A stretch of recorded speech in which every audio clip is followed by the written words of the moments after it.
Harry, you've been locked in the United dressing room for quite a long time. What has your manager been saying to you? What have you been saying to each other as players? No, I think after every game you analyse and you speak amongst yourselves. The manager spoke, a few members of the staff spoke, and the players spoke as well. So no, it's pretty normal. I've been in many dressing rooms after the game where everyone has a chat and speaks about what we can do better. In terms of the game tonight, from 2-0 up, how did that one slip away the way it did? Well, I think when you get 2-0 away from home in a place like this, you've got to be a little bit more solid and a little bit more secure. There were far too many gaps, too many crosses coming to the box for sure. I think in that first half there was 5 or 6 dangerous balls coming to the box, and they ultimately punished us for it. And we played really well with the ball in the first half, just really poorly without it, I think. This team seems to have a habit of conceding goals in bunches. There was 6 minutes between two in the first half.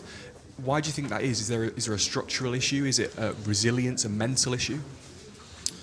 No, I think it's more probably of a mental issue. I think it's something that we've got to overcome. I think probably starts with belief. I mean, when we go 2-0 up and then we concede, does the belief go a little bit between the boys that we can go on and win the game here?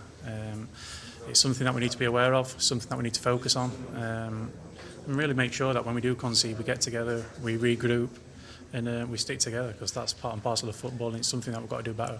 Why does that keep happening? Because that was something your manager referenced on Sunday as well at Tottenham, where the same kind of thing happened, and he mentioned the belief sort of evaporating after the early goal and then the one right after half time. Is there something that you need to do on the pitch? Do you need to show more leadership? What is it? No, maybe you can talk about leadership. I think it's an easy word to throw out. The boys on the pitch have obviously got together. They've got to realise that it's happened far too many times. They've got to realise that every time we concede, it's something that we need to reset and refocus and make sure that we go back to the game plan which got us the lead in the first place.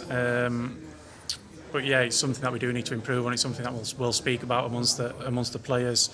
But if we want to be successful this season, we can't be conceding 2 goals in as many minutes as we have done this season.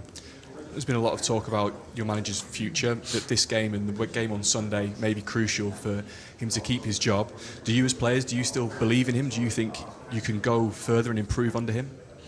Yeah, definitely. I think, to be honest, I've played for this club now for 6 years, so I know how it works. And when you go through a bad spell, players come under pressure, but also the manager does. And he's experienced enough, he's been in the game long enough, he's been at this club long enough that I'm sure he's learned how to deal with it. And it's part and parcel of playing for this club or managing this club. And yeah, it's part of the privilege that you have.